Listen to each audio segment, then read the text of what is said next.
Hello guys, Malayali pet സ്മാർട്ടിൻ്റെ പുതിയൊരു വീഡിയോയിലേക്ക് എല്ലാവർക്കും സ്വാഗതം. നമ്മൾ ഇന്നുള്ളത് സീഷോർ ഫാമിലാണ്. തൃശ്ശൂർ ജില്ലയിൽ കാക്കാത്തുരുത്തിയിലാണ് ഈ ഫാം ഉള്ളത്. ഇരിങ്ങാലക്കുടയിൽ നിന്ന് 3 വീടിയേക്ക് പോകുന്ന വഴി കാക്കാത്തുരുത്തിയിലാണ് ഈ ഫാം.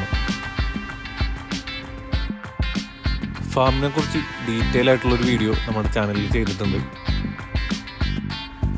അപ്പോൾ എല്ലാവരും വീഡിയോ പരമാവധി മുഴുവനായും കാണാൻ ശ്രമിക്കുക. കൂടുതൽ വീഡിയോസിനായിട്ട് നമ്മുടെ ചാനൽ മറക്കാതെ സബ്സ്ക്രൈബ് ചെയ്യുക. Thank you.